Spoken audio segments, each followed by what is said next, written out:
सभी को नमो बुद्धाय। महाकारुणिक विश्ववंदनीय जगतगुरु तथागत सम्यक संबुद्ध, उनका पावन सद्धम्म और उन सद्धम्म का प्रचार प्रसार करने वाले आर्य श्रावक संघ, प्रथमता मैं बुद्ध धम्म और संघ इन त्रिरत्नों को वंदन करता हूँ। हम सभी के उज्जवल जीवन के शिल्पकार, भारत रत्न भाग्य विधाता, परम पूजनीय बोधिसत्व डॉक्टर बाबा साहेब अम्बेडकर, उनके अनंत उपकारों को मैं स्मरण करता हूँ। धम्मदेसना सत्र में जुड़ने हुए सभी श्रद्धावान सील संपन्न उपासक उपासिका, बालक मित्र और आदरणीय पूजनीय भिक्षु श्री शिवली अभासारो जी, आप सभी को नमो बुद्धाय, साधुवाद। आज के धम्मदेसना सत्र में जुड़ने के लिए आप सभी का मैं परियति धम्मा में स्वागत करता हूँ। आदरणीय पूजनीय भिक्षु श्री शिवली अभासारो जी, आपका मैं परियति धम्मा में स्वागत करता हूँ। नमो बुद्धाय, वंदामि वंदे। मंगलम। धम्मदेसना ऑनलाइन सत्र के लिए आदरणीय पूजनीय भिक्षु श्री शिवली अभासारो जी फॉरेस्ट मॉनेस्ट्री थाईलैंड से जुड़े हैं। आशा करता हूं कि सभी श्रद्धापूर्वक धम्म श्रवण करें। जो 10 कुशल कुशल कम्म है, उसी के अंतर्गत 2 कम्म आते हैं, धम्म श्रवण धम्म देसना। आदरणीय भंतेज, सभी जुड़े हुए श्रद्धावान उपासक उपासिका की ओर से मैं आपको क्षमा याचना करता हूँ, शील याचना करता हूँ। हम सभी पर अनुकंपा करते हुए त्रिशरण पंचशील प्रदान करें।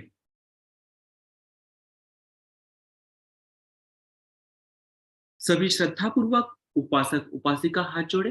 अभी हम शील ग्रहण करेंगे। प्रथमता मैं क्षमा याचना करता हूँ।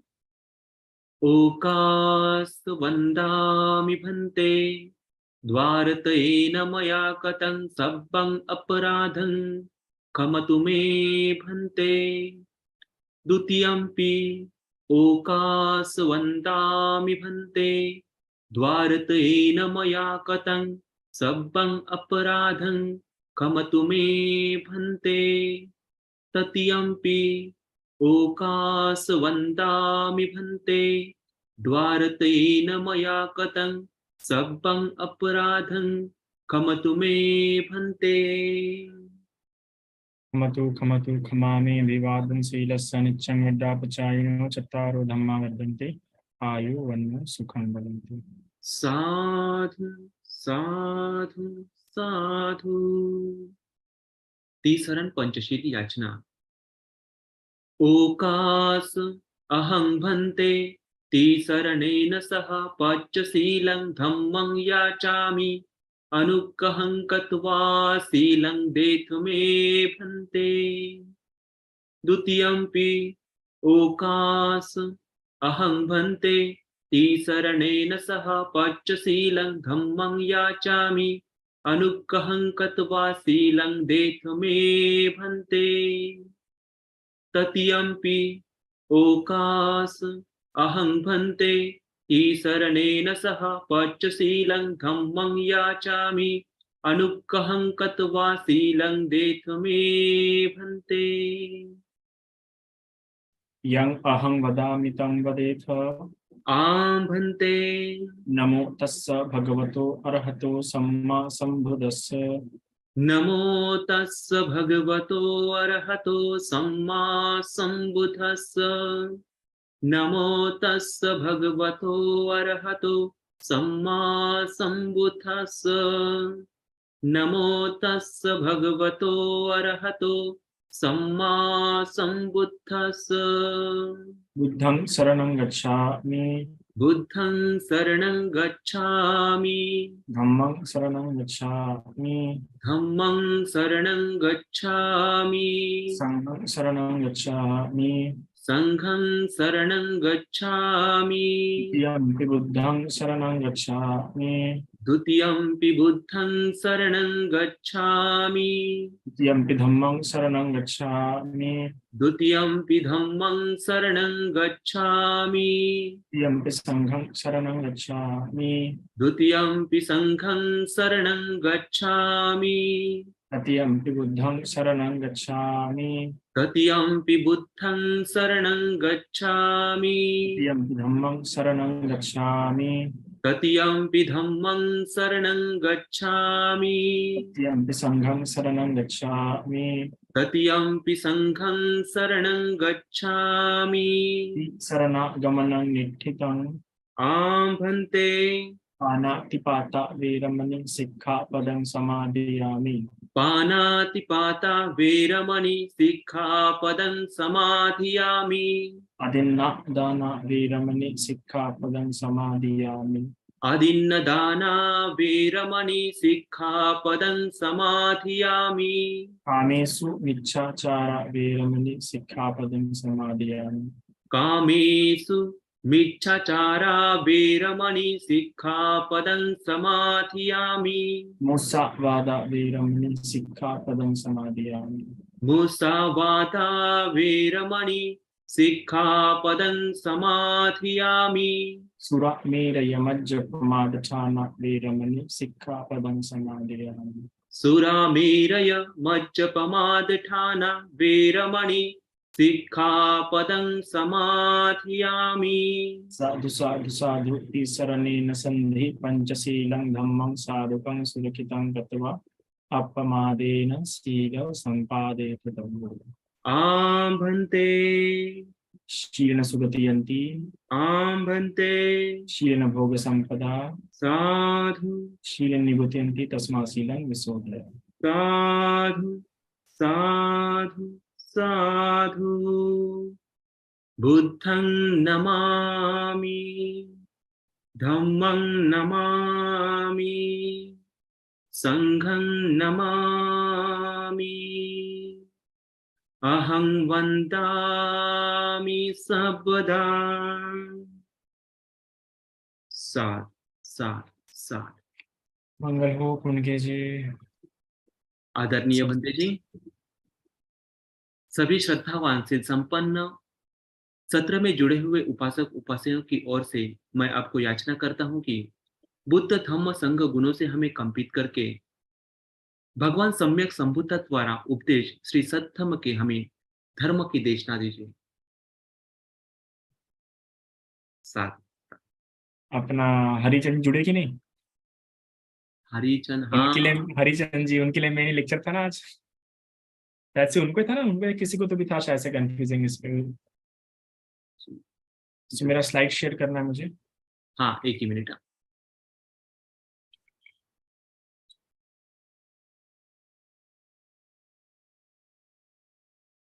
अभी शेयर का हो सकता है ना?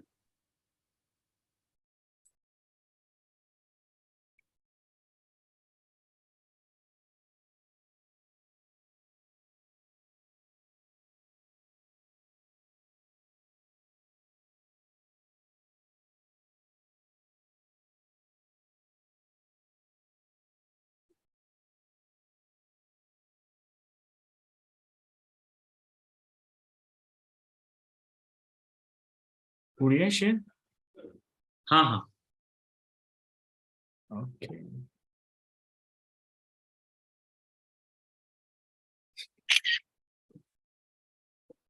इंग्लिश। चलिए उपासक उपासिका, आज की हमारी क्लास शुरू करते हैं।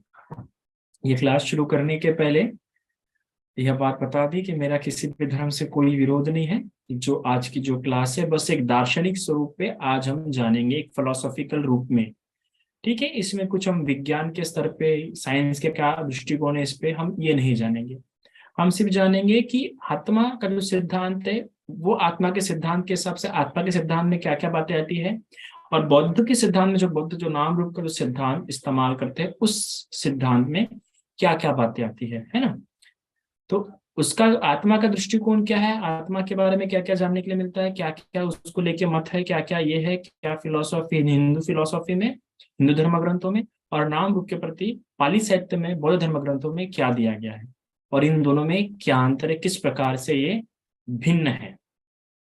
ठीक है, क्योंकि मैं एक बौद्ध संप्रदाय का भिक्षु होने के नाते मेरा जो तवज्जुब रहेगा, मेरा जो तवज्जुब रहेगा वो बौद्ध धर्म के अनुसार ही रहेगा। मेरे लिए बौद्ध की शिक्षा ही सत्य है, और क्योंकि मैंने उसे परखा है, तो मेरा जो पल्ला रहेगा उधर ही रहेगा, तो मेरा बहुत ज्यादातर बौद्ध दृष्टिकोण से ही या बौद्ध दृष्टिकोण की तरफ ही ज्यादा मत रहेगा। तो आइए हम समझते हैं कि क्या अंतर है आत्मा और नाम रूप में। क्यों ये जानना जरूरी है? क्योंकि ऐसा पता चलता है, क्योंकि जिस प्रकार से बौद्ध लोग कहते हैं कि इनका जो मत है कि आत्मा को नहीं मानते, पर फिर भी हम पुनर्जन्म या पुनर्भव को मानते हैं। और पुनर्भव जिस कारण से होता है उसमें हम मन की एक महत्वपूर्ण भूमिका मानते हैं। इस प्रकार मानते हुए हमें ऐसा प्रतीत होता है कि जब फिर आत्मा और मन में क्या फर्क हुआ, क्योंकि जो काम हिंदू धर्म में आत्मा का हो रहा है, आत्मा से पुनर्जन्म हो रहा है, आत्मा पुनर्जन्म को तक करा रही है, वही काम मन कर रहा है जिसे हम नाम कह रहे हैं। तो बस नाम ही बदले है क्या? सिर्फ नाम का ही तो अंतर है। ऐसा लगता है कि सिर्फ नाम का ही तो अंतर है, पर नहीं, सिर्फ शब्दों का अंतर नहीं है, बल्कि उसके पीछे जो दर्शन है, जो सिद्धांत है, या जो प्रक्रिया है, जो प्रोसेस है, और जो मैकेनिज्म है, उसका भी अंतर आता है। सिर्फ नामों का ही, शब्दों का ही अंतर नहीं है, बल्कि उसमें मैकेनिज्म का भी अंतर है। तो किन बातों का अंतर आता है? जब हम आत्मा के बारे में आप लोग जब पढ़ते हैं, तो आत्मा को लेके कुछ बातें हैं, जिसको आत्मा के सिद्धांत को जो मानते हैं उनको आत्मावादी इस सिद्धांत से जाना जाता है, आत्मावाद। और जो नाम और रूप इस सिद्धांत को मानते हैं वो अनात्मवाद इस सिद्धांत से जानते हैं। किसी को अनात्मवाद के बारे में अच्छे से पढ़ना होगा तो राहुल संकुत्तान की जो एक किताब है बौद्ध धर्म की महान में अनात्मवाद, इसको अवश्य पढ़िए। बहुत ही प्यारी किताब है, राहुल संकुत्ता ने अनंत कोसलन, इन दोनों में से किसी एक की है। तो आत्मा के बारे में जब पढ़ते तो उसे आत्मवाद कहते हैं, और नाम रूप के बारे में जब पढ़ते हैं तो उसे अनात्मवाद कहते हैं। फिर आत्मा के बारे में जब पढ़ते हैं हम, तो उसमें हम नित्यता, आत्मा को एक नित्य स्वरूप में देखते हैं, है ना, कि यह नित्य है, ये नष्ट नहीं होती है कभी। और जब बौद्ध दृष्टिकोण से नाम रूप पढ़ते हैं, या बौद्ध दृष्टिकोण में नाम रूप को स्थान है, तो नाम रूप अनित्यता के सिद्धांत पर चलता है ना। उसमें क्षण प्रतिक्षण जो हो रहा है, परिवर्तन हो रहा है, और कभी ना कभी क्या होगा, नष्ट होगा। और उसका भी क्या होता है, उत्पाद होता है, जन्म होता है, और फिर क्या होता है, नष्ट होता है। पर आत्मा के सिद्धांत में ऐसा है ही नहीं, आत्मा के सिद्धांत में कभी नष्ट होगा ही नहीं। और क्योंकि हम जानते हैं कि बौद्ध बौद्ध की शिक्षा में जो भी उत्पन्न होती है उन सभी पे अनित्य का सिद्धांत लागू होता है। सिर्फ निर्वाण छोड़ के इस संसार में जो भी चीज का उत्पाद हो रहा है, जो भी चीज हम देख रहे हैं, वो हर चीज क्या आती है, अनित्य के क्षेत्र में आती है, कुछ भी नित्य नहीं है। पर यहीं पे हम आत्मवाद सिद्धांत में क्या देखते हैं कि यहाँ पे यह शाश्वत निरपेक्ष इस सिद्धांत पे चलते हैं, नित्यवाद को लेते हुए। फिर आत्मा को लेके यह भी माना जाता है कि आत्मा क्या, निरपेक्ष है। आत्मा किसी पे क्या है, निर्भर नहीं करती है ना। जिस प्रकार अगर ये शरीर में अगर वास कर रही है आत्मा, तो आत्मा इस शरीर पर निर्भर नहीं है ना। ऐसा नहीं कि शरीर नहीं रहेंगे तो आत्मा रहेंगे नहीं, आत्मा का अस्तित्व नहीं है।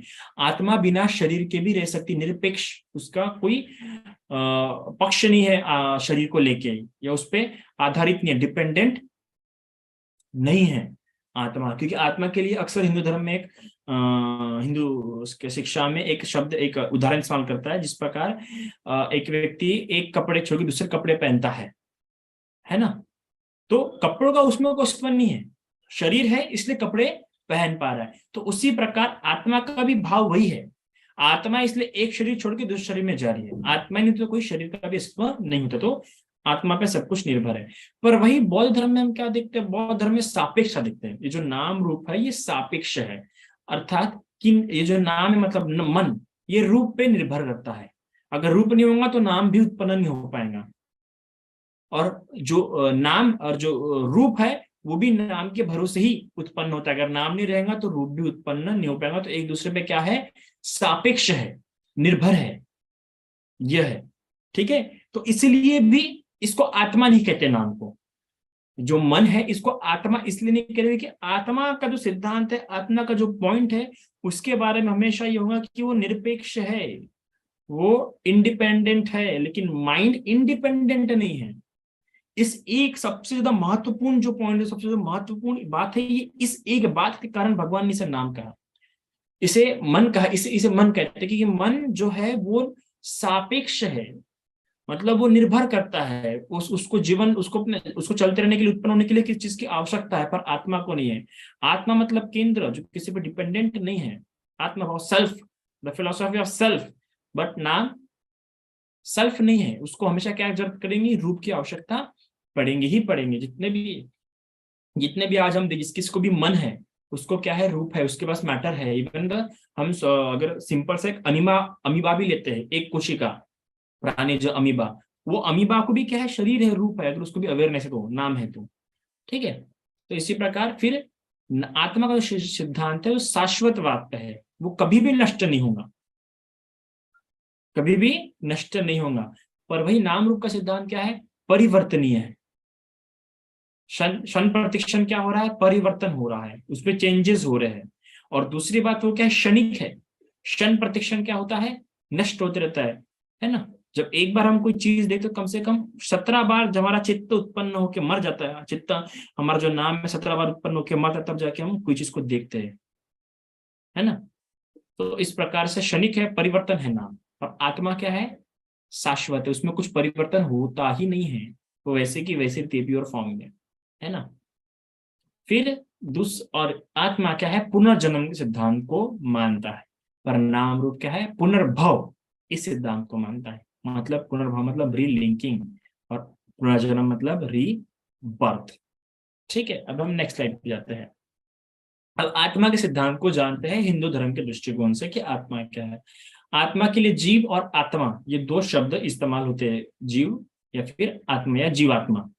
और इसके अलावा जीवात्मा के साथ मानव शरीर में परमात्मा, परम आत्मा यह भी वास करती है। मतलब दो चीजें वास करती है, सोल एंड सुपर सोल, जीवात्मा और परात्मा, है ना।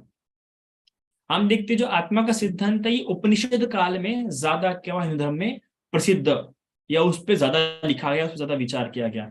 वेद में हमें आत्मा को लेकर उतना वर्णन नहीं मिलता है, पर जब उपनिषद काल आता है, ज्यादातर उपनिषद में आत्मा और परमात्मा, ब्रह्मांड, ब्रह्म, इस स्वरूप पे ज्यादा विचार किया गया। ज्यादातर मोक्ष का जो सिद्धांत है उपनिषदों से फिर क्या हुआ, आगे आगे बढ़ता गया, फिर आगे आगे गीता में उसमें क्या गया, सब कुछ ऐड कर दिया गया।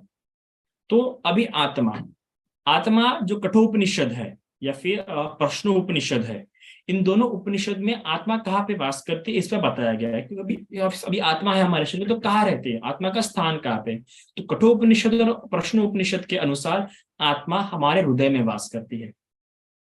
ये कठोपनिषद और प्रश्नोपनिषद के अनुसार, क्योंकि आत्मा तो भाई कहाँ है, तो हमारे हृदय में वास करती है।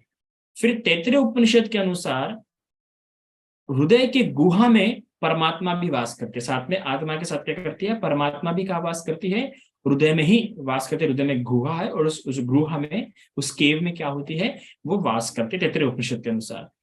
फिर वही आगे जाके देखते हैं गीता में, गीता के 13वें चैप्टर के 18वें श्लोक में और 15वें चैप्टर के 15वें श्लोक में कृष्ण ने भी यह साफ साफ कहा है कि मैं सभी के हृदय में वास करता हूं, सभी के हृदय में मेरा वास है। तो इससे ये साबित होता है कि आत्मा जो है वो क्या होती है, व्यक्ति हिंदू धर्म के हिसाब से आत्मा कहाँ पे वास करती है, हृदय में वास करती है।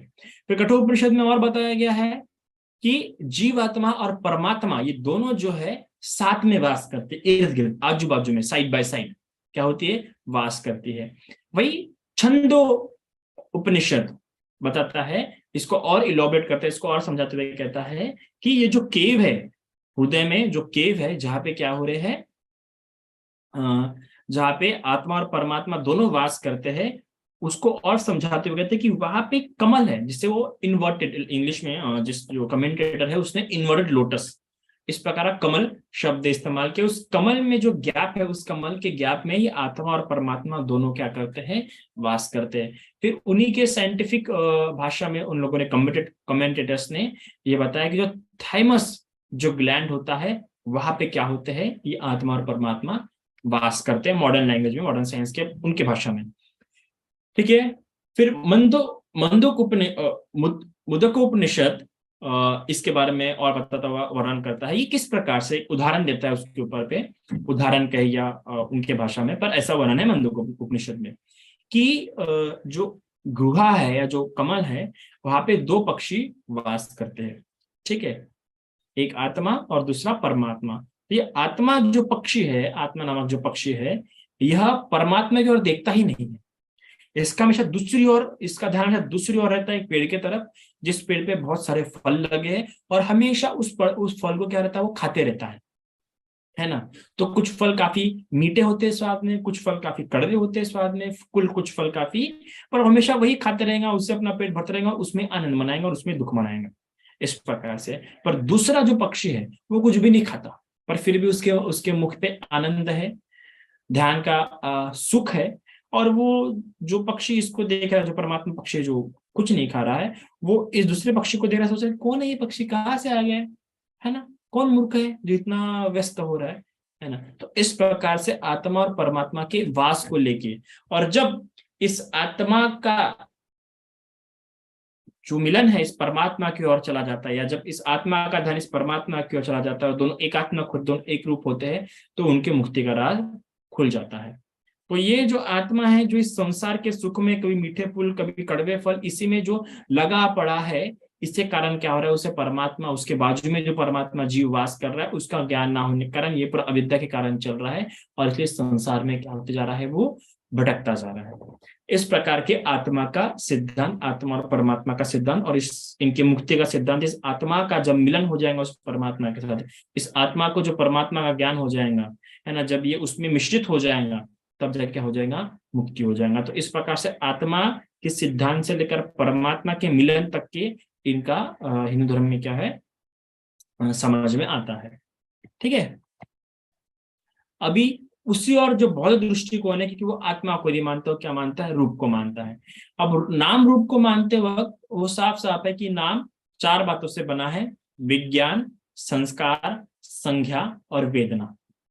ये नाम, ये चार बातों का मिलन ही, ये चार बातों को एक साथ नाम कहा जाता है, जिसे हम मन भी कह सकते हैं। रूप, अग्नि, जल, पृथ्वी, वायु, इनसे मिलके क्या बनता है, रूप बनता है। ये नाम और रूप से क्या बनता है, हमारा शरीर है। ठीक है। नाम मतलब मन, रूप मतलब शरीर, माइंड एंड मैटर।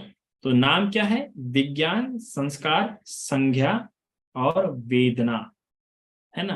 अगर मॉडर्न साइकोलॉजी के भाषा में भी कहे, इस प्रकार मॉडर्न साइकोलॉजी में भी जो ब्रेन्स के जो पार्ट बताए जाते हैं, परसेप्शन, है ना, वॉलेशन, फीलिंग्स और कॉन्शियसनेस, इससे होके क्या होता है, ब्रेन बनता है। तो बुद्धिज्म का भी जो क्लासिफिकेशन और मॉडर्न साइंस का जो क्लासिफिकेशन है, बहुत मैच होता है, इस मेल खाता है।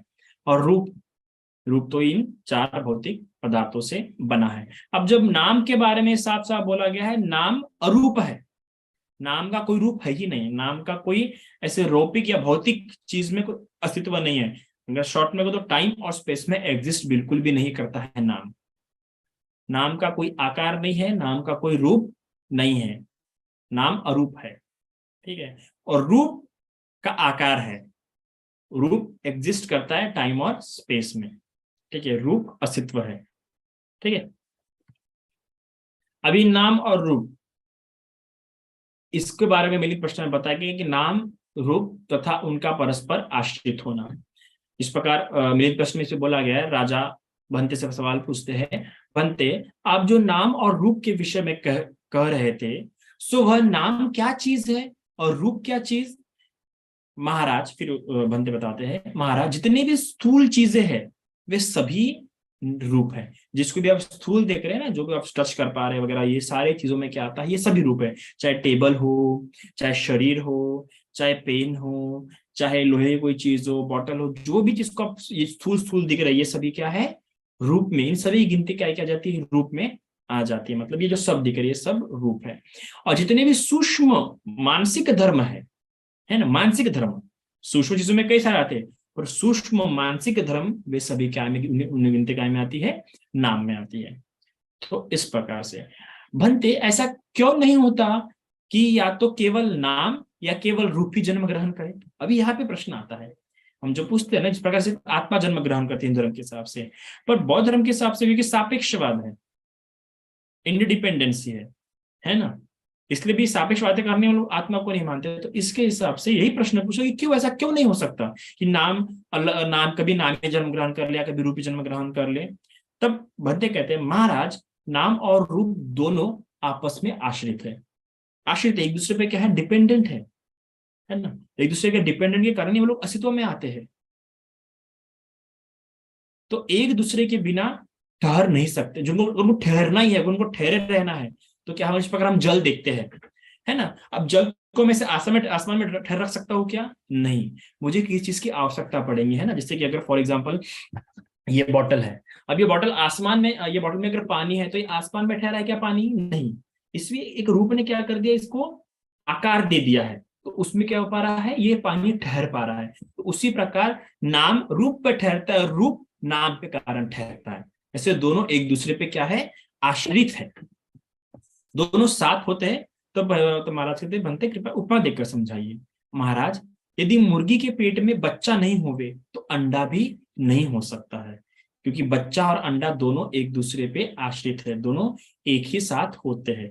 यह अंतकाल से होता चला रहा है। इस प्रकार हम देखते हैं कि यहाँ पे जो कहा गया है, बच्चा, यदि पेट में बच्चा नहीं होवे, जिस प्रकार पुरुष का जो पुरुष का अणु और स्त्री का अणु मिलकर जिस प्रकार से वो अंडा तैयार करते हैं, मतलब मुर्गी और मुर्गे, इन दोनों का जिस प्रकार जब मिलन होता है, मिलन होके पुरुष के अणु जब मतलब मुर्गे के अणु जो होते हैं, जब मुर्गी के इसमें जाके मिश्रित होते हैं, और उन दोनों के मिश्रण से ही क्या होता है, वो जो होता है अंडा तैयार होता है। और फिर उससे क्या होता है, वो फिर बच्चे का चूजे का है क्या होता है, जन्म ग्रहण होता है। आज के समय की अलग बात है कि आज जो होते हैं अनफर्टिलाइज्ड एग, उसके लिए भी एक अलग, पर उसके लिए भी एक प्रोसेस है, ऐसे नहीं होता है वो, ठीक है। लेकिन उससे जीव तैयार होता है क्या? जीव तैयार नहीं होता। तो जीव तैयार होने के लिए, है ना, आप उस अंडे को, जो आज जो अनफर्टिलाइज जो एग होता है, उसको आप कितना भी दिन रखो, कैसा भी, उसको कभी फर्टिलाइज बिल्कुल भी नहीं होने वाला है ना, क्योंकि उसमें जीव नहीं है।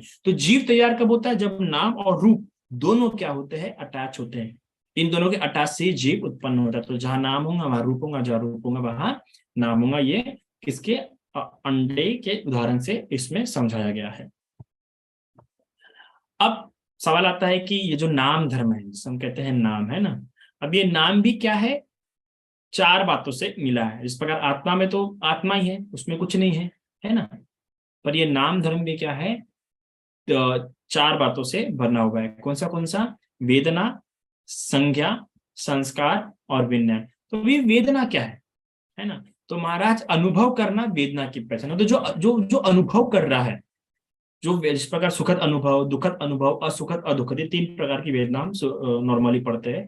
जो सुखद अनुभव कर रहा है, जो दुखद अनुभव कर रहा है ना, या जो सुख को पहचान रहा है या दुख को पहचान रहा है, सुख को पहचानना, दुख को पहचानना, असुख दुख को पहचानना, इसको अनुभव करना।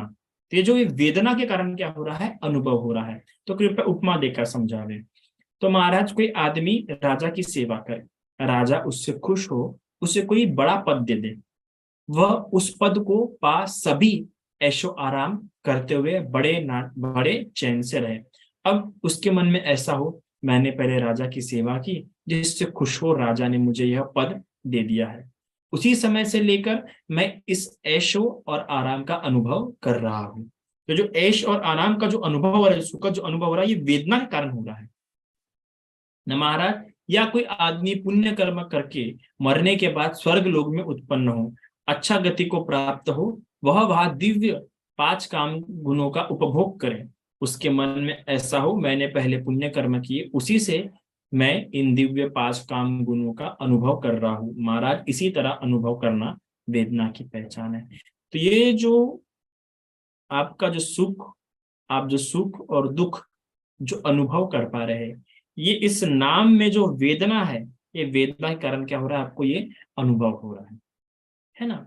फिर अनुभव होने के बाद भंते संज्ञा क्या काम कर रहा है, संज्ञा क्या पहचानता है, पहचानना। अब उस सुख को क्या हो रहा है, जो पहचान रहा है कि ये काम सुख है ना। ये जिससे हम पहचानते हैं कि अरे यार, ये रोहन है, ये ऐसे ये नीलम है, ये लड़की है, लड़का है ना, संज्ञान करते हैं हम उसको, ये कुत्ता है, ये बिल्ली है। ये जो पहचानने का काम कर रहा हो रहा है, क्या हो रहा है, संज्ञा करती है ना। जैसे नीले रंग को भी, पीले रंग को भी, उजले को भी और मीठे रंग को भी पहचानना। महाराज, ये इस तरह पहचानना संज्ञा की पहचान है। कृपया उपमा देकर समझावे। महाराज, राजा का भंडारी भंडार में जाकर नीले, पीले, लाल, उजली, मंजीठ सभी रंग की राजा के भोग की चीजों को देखकर उन्हें पहचानता है और जानता है। महाराज इसी तरह पहचानना संज्ञा की काम है। तो इसमें भी ये क्या हो रहा है, जो संज्ञा है क्या कर रहा है, उसे पहचान रहा है कि ये नीला है, ये पीला है ना। फॉर एग्जाम्पल, अगर अभी आपने तीखा खा लिया, बहुत तीखा खा लिए, तो ये तीखा खा लिए, तो इस तीखे में क्या क्या हो रहा है अभी आपको, अब ये जो तीखे से जो दुख अनुभव हो रहा है, ये क्या है, आपकी वेदना है ना। और जो तीखा आप इससे पहचान रहे हो कि तीखा है, ये आपकी संज्ञा है। ये सब साथ में होते हैं, अलग अलग नहीं होते कि पहले वेदना होंगी फिर संज्ञा होंगी, ये पूरा साइमल्टेनियसली काम करता है, पूरा एक साथ काम करता है ना। फिर अभी चेतना, चेतना क्या है, संस्कार है। अगर अभिधम्मा जब हम पढ़ेंगे तो हमें पता चलेगा कि ऐसे 50 प्रकार के संस्कार है अभिधम्मा के हिसाब से, चैतसी जिसे हम कहते हैं। तो 50 तरह से चित्त क्या होता है, हमारा मन क्या होता है, संस्कारित होता है, और यही संस्कारों से फिर हमारा कर्म बनते हैं। संस्कार ही कर्म है, संस्कार ही कर्म है, संस्कार ही चेतना है, चेतना ही कर्म है। इस बात को समझिए महाराज, समझ जाइए। अभी चेतना संस्कार का काम क्या है, समझना और तैयार होना, यह क्या है, संस्कार का काम है, चेतना का काम है। अब ये बात समझिए कि संज्ञा मतलब पहचानना, समझना नहीं, संस्कार मतलब समझना, है ना। अभी फॉर एग्जाम्पल, अभी यहाँ पे देखेंगे आपको, कृपया उपमा देकर समझाए। महाराज कोई आदमी विष तैयार करे, अपने पी ले और दूसरों को भी पिला दे, वो अपने भी दुख भोगे और दूसरे को भी दुख में डाले, है ना। इस प्रकार से कोई विष तैयार कर रहा है, तैयार ही हो रहा है, वो खुद क्या कर रहा है, अपने कर्म तैयार कर रहा है। अब खुद के ही ये वे विष को खुद भी पी ले और दूसरों को भी पी ले, तो इससे क्या होता है, खुद को भी तकलीफ होती है और दूसरों को भी तकलीफ होती है। महाराज इसी तरह कोई आदमी पाप कर्मों की चेतना करके मरने के बाद नरक में जा दुर्गति को प्राप्त होता है, जो उसके सिखाए होते हैं वे भी दुर्गति को प्राप्त होते हैं। महाराज कोई आदमी घी, मक्खन, तेल, मग और शक्कर को एक साथ तैयार कर अपने पी ले और दूसरों को भी पिला दे, वह अपने भी सुख होवे और दूसरों को भी सुख बनावे। महाराज इसी तरह कोई पुण्य कर्मों की चेतना करके मरने के बाद स्वर्ग लोक में उत्पन्न हो सुगति को प्राप्त होता है, जो उनके सिखाए हुए सुगति को प्राप्त होते। इसी तरह समझना और तैयार करना चेतना की पहचान है। मुझे पता है आपको उदाहरण नहीं समझाऊंगा, इसलिए मैं आपको समझा रहा हूं, इसको समझिए। जो समझना और क्या है, तैयार करना, मतलब जब हम किसी बात को समझते हैं और समझ के उसको लेके प्रतिक्रिया भी देते हैं, उसको लेके कोई कृत्य भी करते हैं, मतलब कोई कृत्य करना, है ना, उसको समझते हुए प्रतिक्रिया करना। क्योंकि जब हम किसी को प्रतिक्रिया दे रहे हैं, अगर सरल भाषा में कोई प्रतिक्रिया देना मतलब क्या है, संस्कार है। तो जब प्रतिक्रिया दे तो अवश्य हम उसको समझे भी है, किसी ना किसी रूप में उससे हम समझे हैं, तभी जाके हम क्या दे रहे हैं उसको प्रतिक्रिया। जैसे कि हमने किसी ने हमको क्या शब्द, बुरा शब्द बोल दिया, अब हमने बुरा शब्द बोल दिया, हमने उसे सुना, तो ठीक है, अभी सुना, अब हमें क्या लगा, दुखद लगा, वो दुखद लगा तो हमारी क्या होगी, वेदना होगी। और हमने इसे पहचाना कि ये मुझे क्या बोल रहा है, बुरा बुरा बोल रहा है ना, या ये शब्द मुझे, ये वो शब्द बुरे है। और फिर क्या किया, उसे समझा भी हमने, और समझा देते हुए फिर उसको भी क्या कर दिया, बुरे शब्द से हमने बोल दिया। तो ये हमारी संस्कार है, ये हमारी वाक संस्कार है ना। संस्कार भी 3 तरह के पढ़ते हैं, काया संस्कार, वाक संस्कार और मन संस्कार। मतलब और नई नई बातें उसको रिप्लाई में देना, या काया से कुछ प्रतिक्रिया दे देना, कुछ नया तैयार कर देना, तो ये होता है संस्कार। ठीक है, तो जो प्रतिक्रिया देते हैं या जो हम बोल देंगे या कुछ काम कर देंगे, है ना, या फिर कुछ सोच लेंगे उस चीज को लेके, वो कहते हैं संस्कार। इस प्रकार लोभ युक्त, द्वेष, मोह, है ना, ईर्ष्या, मात्सर्य, करुणा, मैत्री, ये सब क्या संस्कार है, आपकी प्रतिक्रिया है। तो इस रूप में जानिए। तो इस प्रकार प्रतिक्रिया करना, इस प्रकार तैयार करना, इस प्रकार समझना क्या है, संस्कार है। अब विज्ञान की पहचान, विज्ञान मतलब कॉन्शियसनेस। विज्ञान की क्या पहचान है महाराज, जान लेना विज्ञान की क्या है, पहचान है। ठीक है, कृपया उपमा देकर समझे। महाराज नगर का रखवाला नगर के बीच किसी चौराहे पर बैठे चारों दिशाओं से आने वाले पुरुष को देखे।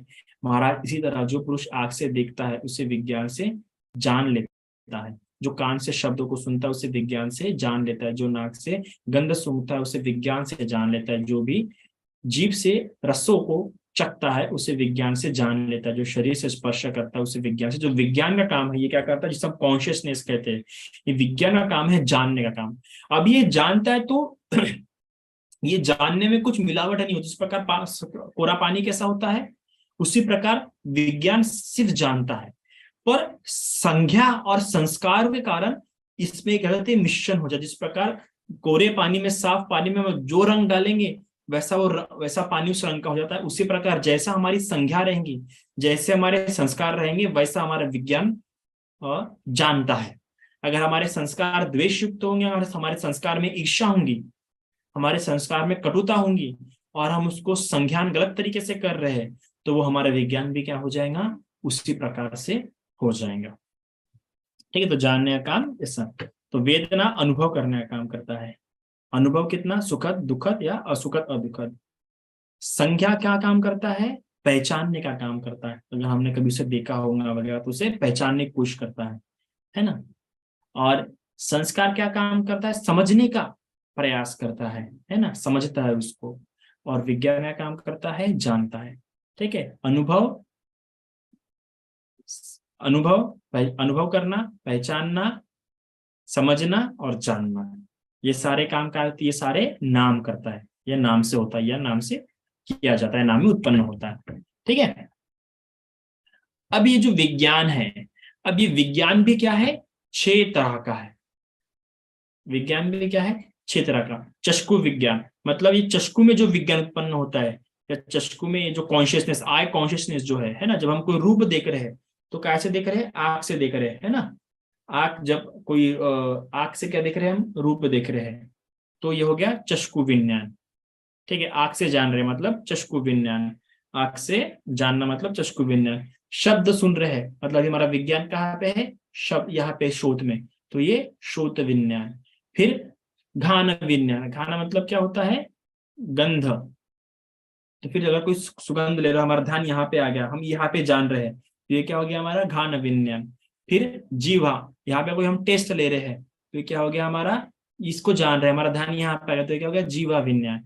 अभी क्या हो गया काया विज्ञान, किसी के टच को, स्पर्श को हम क्या है जान रहे हैं, तो ये हमारा काया विज्ञान, हमारा विज्ञान यहाँ पे है। और मनोविज्ञान, फिर इन सब का उत्पन्न होने के बाद क्या उत्पन्न होता है, मन में, उसे कहते हैं मनोविज्ञान। मतलब आंख से हमने कोई रूप देखा, फिर यहाँ से उत्पन्न होने के बाद मन में उत्पन्न होता है, मनोविज्ञान उत्पन्न होता है। यहाँ से उत्पन्न होने के बाद क्या होता है, मनोविज्ञान उत्पन्न होता है। और फिर मनोविज्ञान से उत्पन्न होने के बाद कहाँ पे उत्पन्न, जो विचार करते हैं वो विचार कहाँ पे उत्पन्न होते हैं, हमारे हृदय पे उत्पन्न होते हैं, जिसे हृदयवत्थु कहते हैं, हृदयवत्थु। इससे हमारी क्या होती है, हार्ट बीट बढ़ जाती है। तो ठीक है, इस प्रकार से ये पूरी साइकिल ऐसी जाती है। अब प्रश्न यहाँ पे उत्पन्न हो सकता है कि चक्षु विज्ञान कहता है क्या कि मनोविज्ञान को उत्पन्न होने के लिए, ऐसा नहीं। जिस प्रकार अगर ढलान पे पानी छोड़े तो वो नीचे घसाता घसाता जाता है, उसी प्रकार चक्षु विज्ञान से फिर क्या हो जाता है, वो बराबर घसाता घसाता मनोविज्ञान की ओर चला जाता है। अब ये चक्षु विज्ञान उत्पन्न हो रहा है ना, जिसे हम मन कहते हैं। यहाँ पे कभी मन उत्पन्न हो रहा है, कभी यहाँ पे मन उत्पन्न हो रहा है, कभी यहाँ पे मन उत्पन्न हो रहा है, कभी यहाँ पे उत्पन्न हो रहा है। तो ये अपने आप उत्पन्न हो रहा है क्या, ये डिपेंडेंट है क्या, निरपेक्ष है क्या, नहीं। इस विज्ञान को उत्पन्न होने के लिए भी संस्कारों की आवश्यकता पड़ती है। आप देख सकते हैं कि संखारा पच्चय विज्ञान, संस्कार के कारण से क्या हो रहा है, विज्ञान उत्पन्न हो रहा है। विज्ञान पहले से है क्या, नहीं। तो ना वो पहले से है क्या, नहीं, वो उत्पन्न हो रहा है। तो किसके कारण उत्पन्न हो रहा है, संस्कार के कारण उत्पन्न हो रहा है। इसलिए भी हम विज्ञान को क्या कह सकते हैं, आत्मा नहीं कह सकते। क्यों, क्योंकि आत्मा कहती है जो कभी जो कभी नष्ट नहीं हो सकती है, और जो कभी उत्पन्न भी नहीं होती और नष्ट भी नहीं होती। पर यहाँ पर देखते हैं कि विज्ञान नष्ट होते रहता है और उत्पन्न होता रहता है, किसके किसके, और ये निर्भर है संस्कारों पे। तो संस्कार के कारण से क्या उत्पन्न होता है, विज्ञान उत्पन्न होता है। और अभी जो वेदना भी जो उत्पन्न हो रही है, हम जो वेदना अनुभव कर रहे हैं, ये वेदना भी, जो सुखद दुखद जो वेदना अनुभव, ये भी क्या हो रही है, फर्स्ट के कारण उत्पन्न हो रही है। फॉर एग्जाम्पल, मैं आंख से क्या देख रहा हूं, कोई, जब आंखों को रूप का स्पर्श होगा, है ना, आंखों को रूप का स्पर्श कैसा होगा, जब लाइट उस रूप पे गिरेगी और लाइट गिर के मेरे आंखों पे रिफ्लेक्ट, आंखों पे आएंगी, तब क्या होगा, मुझे रूप दिखेगा। तो इन 3 बातों से मिलके, आंख है, चक्षु है, रूप है और लाइट है, इन तीनों बातों के मिश्रण से मेरे यहाँ पे क्या हुआ, चक्षु विज्ञान उत्पन्न हुआ। इस चक्षु प्रसाद में चक्षु विज्ञान क्या हुआ, उत्पन्न हुआ। तो देखते कितनी बातों पर निर्भर है, यही अनात्मवाद है। ये कोई एक चीज के कारण उत्पन्न नहीं हो रहा है, कोई एक ईश्वर, कोई एक सिद्धांत के कारण इतनी सारी बातें जब मिल रही है, तब क्या हो रहा है, चक्षु विज्ञान उत्पन्न हो रहा है। अब ये आंख, अभी कई बार यहाँ पे बात हो रही है, आंख नहीं दिखती है ना, ये आंख नहीं दिख रही, क्योंकि अगर मैं आंख को निकाल कर रख दूं तो आंख दिख पाएंगी क्या? मैंने ऐसा आंख को निकाल कर रख दिया, तब आंख देख पाएंगी? नहीं देख पाएंगी, क्योंकि ये पूरा अनात्मवाद का सिद्धांत काम करता है ना। यहाँ पे पूरा सब कुछ डिपेंडेंसी होने का कारण, जब आंख होंगे, साथ में रूप होगा और साथ में लाइट होंगी, इन सब तीनों के मिश्रण से जब चक्षु विज्ञान उत्पन्न होगा, तो चक्षु विज्ञान उस चीज को जानेगा, है ना। वेदना के स्तर पे संज्ञा, फिर वेदना, फिर उस जानेगा भी कैसे? सिर्फ वो विज्ञान, जो चक्षु विज्ञान जानेगा क्या? नहीं, चक्षु विज्ञान में जो वेदना है उसको सुख दुख के रूप में सबसे पहले अनुभव करेंगी। फिर जो संज्ञा है उसे पहचानने का काम करेंगी। फिर संस्कार क्या करेंगे, उसके प्रति जो प्रतिक्रिया है वो देंगी। और विज्ञान क्या करेगा, इनके हिसाब से फिर उसको जानेगा। इतना पूरा, इतना सारा डिपेंडेंट होने के कारण ये अनात्मवाद है। ठीक है। अभी जो स्पर्श हो रहा है, ये स्पर्श भी इसलिए हो रहा है कि यहाँ पे क्या है, सलायतन है हमें। तो फिर देखो, फिर से रूप आ गया। सलायतन क्या है, हमारा रूप है। अगर ये सलायतन ही नहीं होते तो स्पर्श होता क्या? और स्पर्श ही नहीं होते तो वेदना, संज्ञा, संस्कार, विज्ञान, जिसे हम चित्त कहते हैं, नाम कहते हैं, वो नाम उत्पन्न होता है। सलायतन ही नहीं होता तो ये नाम उत्पन्न नहीं होता, क्योंकि सलायतन फिर इंद्रियों में क्या हो रहा है, नाम उत्पन्न हो रहा है। चक्षु विज्ञान कहाँ पे उत्पन्न हो रहा है? आंख वाली इंद्र, आंख इस इंद्रिय में उत्पन्न हो रहा है। ये श्रोत विज्ञान कहाँ पे उत्पन्न हो रहा है? कान इंद्रिय में उत्पन्न हो रहा है। तो ये रूप, इस रूप पे क्या हो रहा है, ये विज्ञान उत्पन्न हो रहा है। तो इस प्रकार ये क्या है, निर्भर है। नाम को उत्पन्न, रूप की आवश्यकता है, रूप पे क्या होता है, नाम उत्पन्न हो रहा है। तो निर्भर होने के कारण ये अनात्मवाद है। इतनी सारी बातें लगती है, इसलिए अनात्मवाद। किसी एक चीज को हम आत्मा नहीं कह सकते, किसी एक चीज को केंद्र नहीं कह सकते, किसी एक चीज को हम इंपॉर्टेंट नहीं दे सकते। आत्मा को सरल शब्द में समझना है तो अगर शाब्दिक शब्द में समझ लो, अगर कोई एक घर है और वो एक घर एक ही पिलर पे आधारित है, बाकी सारे पिलर है पर वो सारे पिलर हो या ना हो कुछ फर्क नहीं पड़ता, पर अगर ये पिलर, कोई एक पिलर, अगर इस पिलर को हमने हटा दिया तो पूरा घर गिर जाएगा, फिर बाकी सारे पिलर मौजूद भी क्यों ना हो। तो अगर ये एक पिलर अगर हमने हटा दिया तो पूरा घर गिर जाएगा, तो वो पिलर क्या हो गया, उस घर की आत्मा हो गई। तो उसी प्रकार इस पूरे शरीर में ऐसा आत्मा कहने लायक कि किसी एक ही चीज पे पूरा शरीर निर्भर हो, ऐसी कोई भी चीज नहीं। देखते कि नाम, तो नाम भी चार चीज, चार चीजों बना है, फिर वो चार चीज भी एक दूसरे पर इतनी सारी बातों पर निर्भर है। रूप, रूप भी चार बातों से बना है, फिर चार बातें भी सारी बातों पे निर्भर है। तो ये है पूरा अनात्मवाद, जो इतने सारे बातों से बनता है। किसी भी एक चीज को आत्मा हम नहीं कह सकते। अभी अभी हम समझ गए कि हिंदू धर्म के हिसाब से आत्मा क्या है और बौद्ध धर्म के हिसाब से अनात्मवाद क्या है। अभी कठोपनिषद के हिसाब से आत्मा इमॉर्टल है। आत्मा क्या, इमॉर्टल है। और हमने अभी जान लिया कि बुद्धिज्म में तो आत्मा समान कोई चीज है ही नहीं, क्योंकि आत्मा समान कुछ देखने के लिए कुछ आवश्यकता ही नहीं है आत्मा की। सबसे इंपॉर्टेंट कि आत्मा की आवश्यकता नहीं, किस बात की आवश्यकता है? ये शरीर तो नाम रूप से चल रहा है ना। तो इमॉर्टल, तो कठोपनिषद के हिसाब से आत्मा इमॉर्टल है, मतलब कभी नष्ट नहीं होती है। पर बुद्धिज्म में कहता है कि ऐसा कोई पदार्थ नहीं जो कभी नष्ट नहीं होता होगा। मॉडर्न साइंस में भी ऐसा कोई पार्टिकल नहीं है जो नष्ट नहीं होता होगा। इवन गॉड पार्टिकल भी जो रिसर्च हुआ है उसमें भी क्या हो रहा है, वो नष्ट होता है। उसकी भी इलेक्ट्रॉन्स वगैरह क्या होते हैं, अपनी एनर्जी लूज करते रहते हैं। तो अनात्मवाद में सब कुछ क्या है, नश्वर है। दूसरा, आत्मा के बारे में क्या माना जाता है कि आत्मा नाइदर बॉर्न नॉर डाइज, ना आत्मा उत्पन्न होती है ना मरती है। पर हम नाम और रूप, मतलब मन और शरीर के बारे में ये साफ साफ जानते हैं कि क्षण प्रतिक्षण मरता है। चित्त क्या हो रहा है, क्षण प्रतिक्षण मरता है। देखते कि चक्षु यहाँ पे उत्पन्न, फिर यहाँ पे उत्पन्न होगा, मनोविज्ञान उत्पन्न होगा। तो क्षण क्षण उत्पन्न होता है और मरता है। फिर नॉट क्रिएटेड फ्रॉम एनीथिंग्स, आत्मा के बारे में कहता है कि वो किसी चीज से बनी हुई नहीं है। हम सब जानते हैं कि जो नाम और रूप जो है, कर्म, चित्त, ऋतु और आहार, इनके कारण बना हुआ है ना। मांगे जब परिसंधि के बारे में पढ़ेंगे, बात करें पढ़ेंगे तो हमें समझेंगे। तो जो नाम रूप है, कर्म, चित्त, ऋतु और आहार के कारण बना हुआ है। ऋतु, जो हम देखते हैं कि कभी कभार आप देखो, गोबर, गोबर के नीचे अगर गोबर को आप उठा के रखो तो गोबर के नीचे कई सारे कीड़े उत्पन्न हो जाते हैं। तो वो क्या, वहाँ पे हीट जो उत्पन्न हुई है, और जो ऋतु के कारण जो हीट उत्पन्न हुई है ना। और वहाँ पे चित्त उत्पन्न हुआ है, कर्म, इन सब बातों के कारण उत्पन्न होता है। यहाँ तक कि हम इसके ऊपर, रोटी के ऊपर बहुत दिन रखो आप खुला तो फंगस लग जाती है उसके ऊपर, तो भी ऋतु वगैरह के कारण उत्पन्न हुआ है, आहार वगैरह के कारण उत्पन्न हुआ है। तो ये नाम रूप, ऋतु, कर्म, आहार, इन्हें कारण उत्पन्न होता है। फिर nothing was created from it. आत्मा के कारण कुछ भी, आत्मा से कुछ भी बनता नहीं। पर हम वो देखते कि नाम और रूप, नाम से क्या बनती, चित्त विधि बनती है, और इस नाम रूप के कारण फिर से क्या हो रहा है, हमारा शरीर बन जाता है, हमारे कर्म बन जाते हैं, और हमारा जो शरीर है इस पूरा नाम और रूप के कारण से क्या होते जा रहा है, बनते जा रहा है।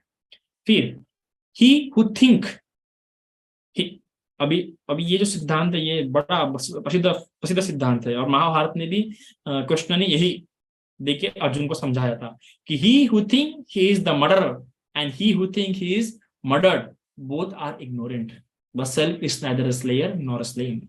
जिसको लग रहा है कि मैंने किसी की हत्या की, या मैंने किसी को मार डाला, या वो जो सोच रहा है कि मैं मर गया, मुझे मार दिया गया, दोनों अपनी अज्ञानता का ना सोच रहे हैं कि ना मारने वाला किसी को मारता है और ना मरने वाला मरता है, क्योंकि आत्मा तो अजरा अमर है, आत्मा ना मरती है, ना उससे मारा जाता है, ना उत्पन्न होती है। तो इसलिए जो ये सोचता हूँ कि मैं किसी को मार रहा हूँ तो गलत सोच रहा है, क्योंकि आत्मा कभी मरती ही नहीं है। ये सिद्धांत के बारे में। पर बौद्ध सिद्धांत में साफ साफ कहा गया कि चेतना ही कर्म है। अगर तुम सोच रहे हो कि तुमने किसी को मारा, तुम्हारा कर्म बन गया, तुम्हारा क्या हो गया, कर्म बन गया। और तुमने जिस जिस चीज का इस्तेमाल किया मारने का, उसका तुम्हारा अलग संस्कार, तुम्हारा अलग दुक्कड़ का उसका तुम्हें दोष, वो उपयोग जो कर रहे हैं उसमें भी क्या लगेगा आपको, प्रयास जो कर रहे हैं उसका भी अलग कर्म बन रहा है।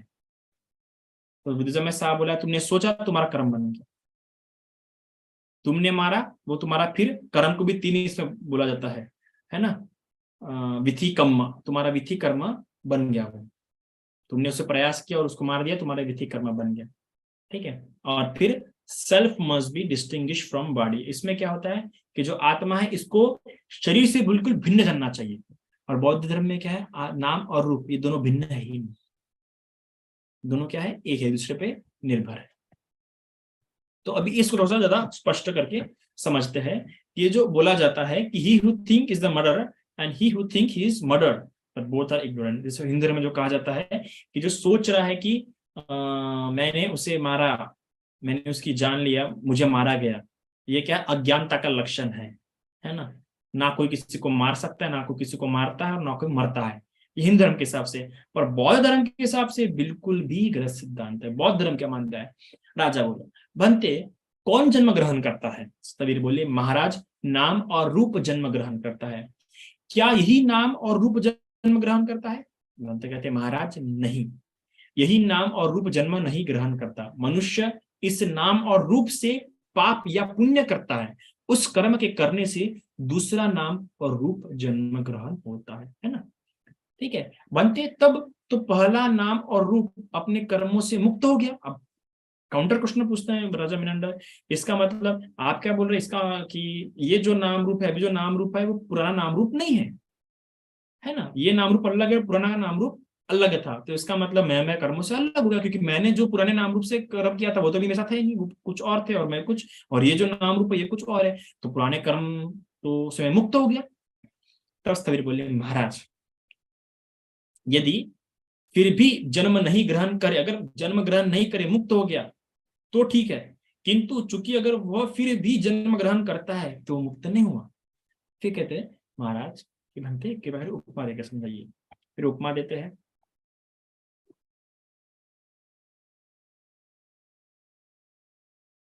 कोई आदमी किसी का आम चुरा ले, है ना, उसे आम का मालिक पकड़कर राजा के पास ले जाए। राजन इसने मेरा आम चुरा लिया है।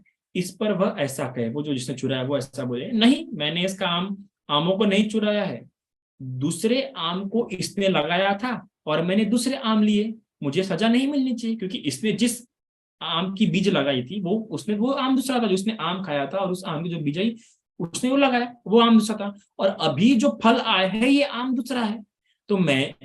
तो इसने जो मैंने इसके आम नहीं चुराए बाबा, है ना।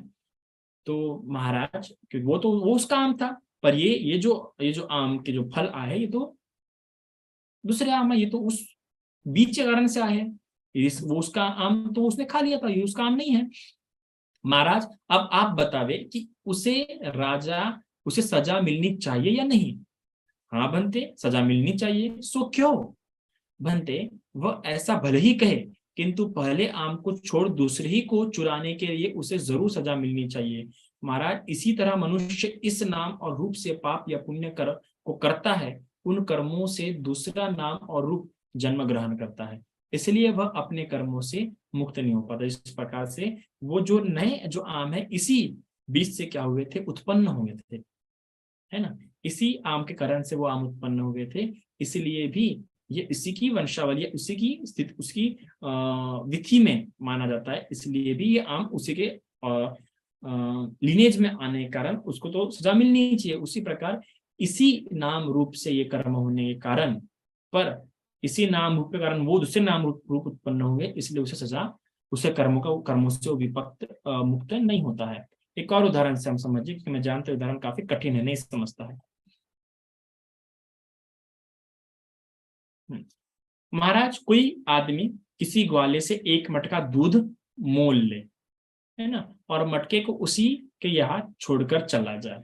कल लौटते हुए इसे लेता जाऊंगा ऐसा कह के चाहे, वह दूध रात भर में जमकर दही हो जाए। दूसरे दिन वह आदमी आकर ग्वाले से अपना दूध का मटका मांगे। ग्वाला उसे दही जमे हुए मटके को उसे दे। इस पर आदमी बोले, मैं तुमसे दही लेना नहीं चाहता। मेरा दूध जो मैंने तुमसे खरीदा था और जो तुम्हारे पास रख के गया था, मुझे मुझे मुझे लौटा दो।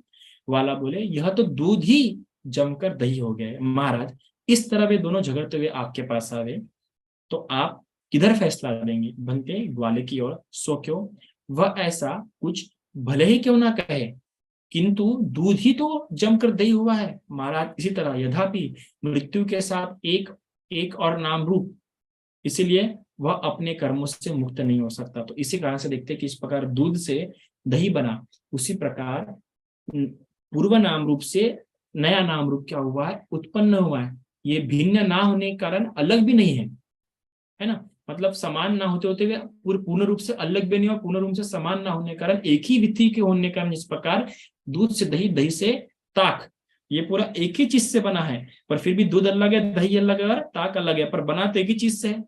ये एक ही चीज से क्या हुआ, अस्तित्व में आया, आखिर में दूध का अलग अलग रूपांतर है। उसी प्रकार से दूध ने क्या कर दिया, अपना गुण रूपांतरित करके उसको सौंप दिए।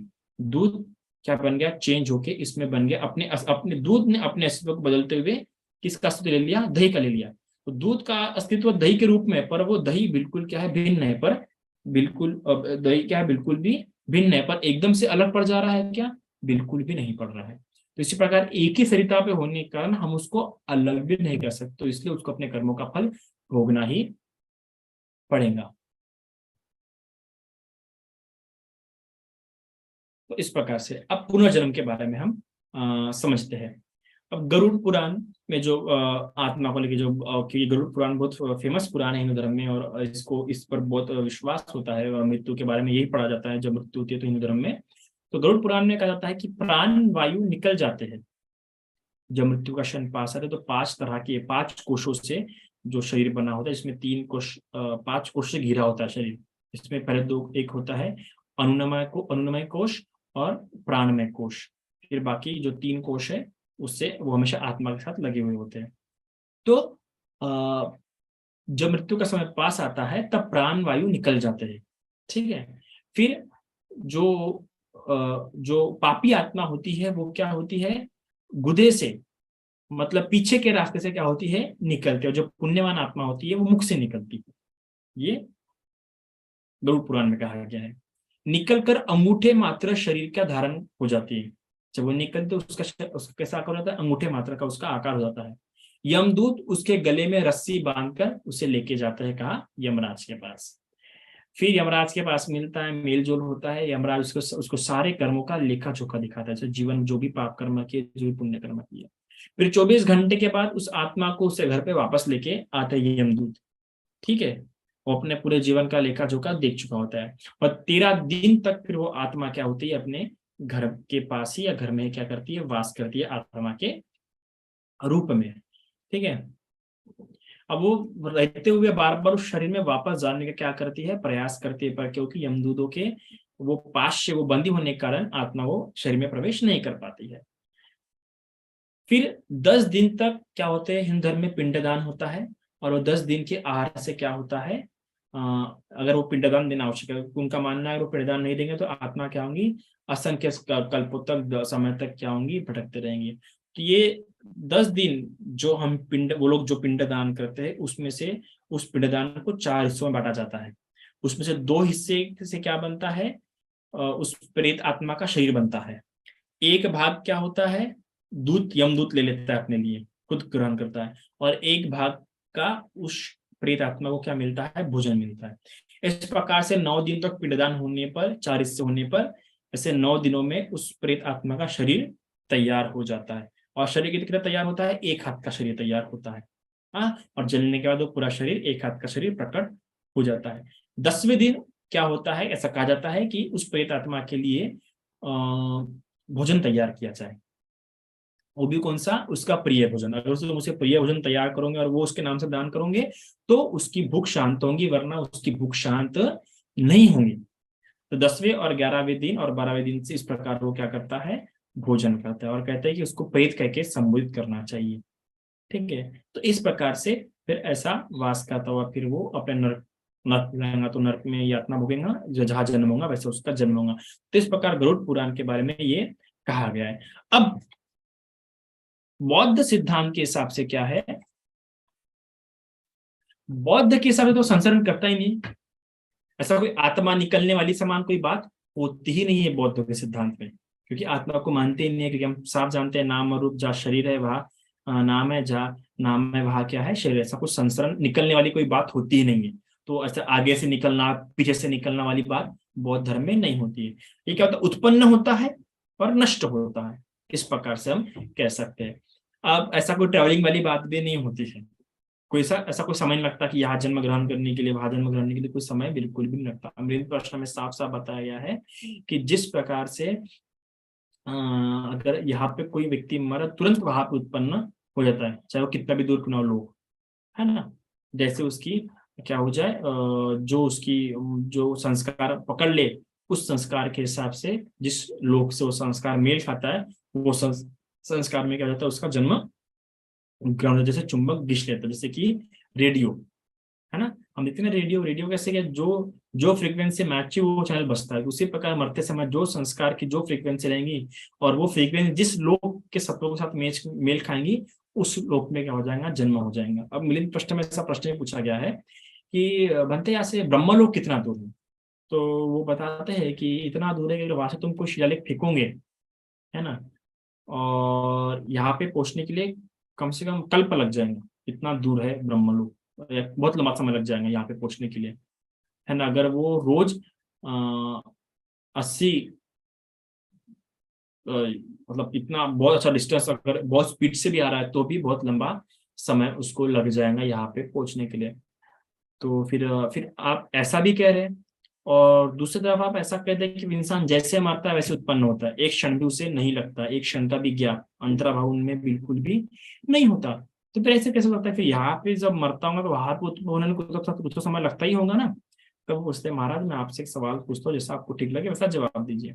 अभी आप समझ जाइए, यहाँ से कश्मीर कितना दूर है। कहते हैं कि महाराज इतना इतना दूर है। तब कहते हैं कि महाराज अरे आप जाके भी आ गए। तो मतलब जैसा भी हमने कश्मीर का ख्याल मन में ला लिया, वैसा कश्मीर हमारे मन के सामने प्रकट हो गया। तो उसी प्रकार मन इस तरीके से काम करता है। तो उसका कोई रूप ना होने के कारण, कोई आकार ना होने के कारण, वो जिस जैसे सोच लिए वैसे ही वो प्रकट हो जाता है। तो उसी प्रकार क्या करता है, मन काम करता है। फिर और एक प्रश्न पूछता है कि देखिए ब्रह्मलोक यहाँ से बहुत दूर है और पशु पशु हमारे बहुत पास है, तो कुछ समय लगता होगा क्या। तो कहते हैं कि महाराज यहाँ से कश्मीर कितना दूर है और यहाँ से मुंबई कितना दूर है। अब आप मुंबई को याद कीजिए, कितना समय लगा, और आप कश्मीर को याद कीजिए, कितना समय लगा।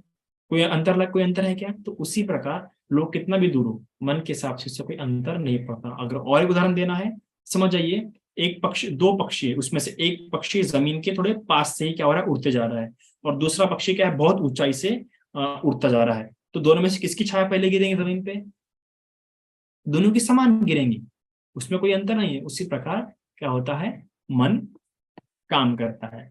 तो भी एक आखिरी प्रश्न जो है इसमें समझिए कि संसरण को लेके जो मेन प्रश्न में बताया गया है। बिना संक्रमण किए हुए पुनर्जन्म होता है क्या? राजा बोले, बनते यदि संक्रमण नहीं होता तो पुनर्जन्म कैसा होता? मतलब राजा पुराना पूछता है, क्या बिना संक्रमण के जन्म हो सकता है क्या?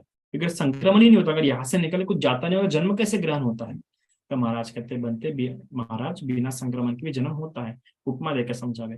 तब बताते हैं, महाराज यदि कोई एक बाती से दूसरी बाती को जलाए, तो क्या एक बाती दूसरी बाती की तरफ संक्रमण करते हुए गई? यानी मतलब ऐसा कहे कि एक जो लो है, दीपक जो है, वो ऐसी लो उड़ती हुई दूसरे दिए के पास गई, वापस जाके जली। ये संसरण है, यहाँ से निकल के वहां जाना, इसे कहते हैं हम संसरण। ये आत्मा के हिसाब से। पर बुझम में ऐसा होता है कि बुझम आत्मा को मानते नहीं है। हम जानते हैं कि इसने इसको स्पर्श किया तो क्या हो गई आग, तो संसरण नहीं कर सकते, पर फिर भी आग जली।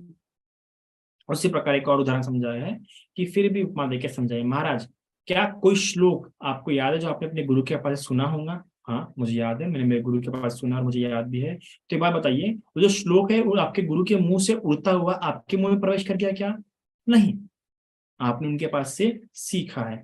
उसी प्रकार से ये जो संसरण है वैसा नहीं होता है, बल्कि इस प्रकार से उत्पन्न होता है। तो इस प्रकार हमने जानना चाहिए बौद्ध दृष्टिकोण के हिसाब से कि बौद्ध धर्म आत्मा को ना मानने के कारण इसमें कोई संसरण समान कोई चीज बिल्कुल भी नहीं होती है। क्या होता है? उत्पन्न होता है। इस प्रकार से ये आत्मावाद, नित्यवाद, निरपेक्षवाद, शाश्वतवाद, यह बौद्ध धर्म में बिल्कुल भी नहीं है, क्योंकि बौद्ध धर्म में नाम और रूप दोनों क्या है? सापेक्ष। दोनों को क्या होती है? आवश्यकता होती है। तो इतना आज के लिए काफी है।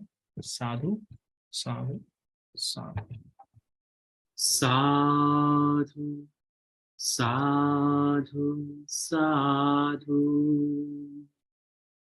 ठीक है, अभी हम शुरुआत करेंगे। सभी को विनंती है कि हाथ जोड़े, बुद्ध धम्म संघ को हम क्षमा याचना करेंगे। कायेन वाचा चित्तेन पमादेन मया कतं अच्छयं खमामि भन्ते भूरि पय्या तथागत। कायेन वाचा चित्तेन पमादेन मया कतं अच्छयं खमामि धम्म सन्दिठेक अकालिक। कायेन वाचा चित्तेन पमादेन मया कतं अच्छयं खमामि संघ पुण्यं खेतं अनुत्तर। साधु साधु साधु। पुण्यानुमोदन याचना। ओकास वन्दामि भन्ते मया कतं पुण्यं सामिना अनुमोदितव्यं। सामिना कतं पुण्यं मह्यं दातव्यम्। साधु साधु अनुमोदितव्यम्। ओकास द्वारत एन कतं सप्पं अच्छयं खमत मे भन्ते। ओकास खमामि भन्ते द्वितीयंपि ओकास खमामि भन्ते तृतीयंपि ओकास खमामि भन्ते। खमतु खमतु खमामि। यथा वरिवः पुरा परिपूरन्ति सागरम् एवमेव इतो दीनं पेतानं उपकम्पति। इच्छितं पचितं तुम्मं क्षिप्तमेव स्मितो सभ्ये पुरञ्चित्तसङ्कल्पा चन्दोपन्नरसो यथा मणि ज्योतिरसो यथा। अभिवादनशीलस्य नित्यं वृद्धापचारिणो चत्वारो धम्मा वर्धन्ति आयुर्वन्नो सुखं वदन्ति।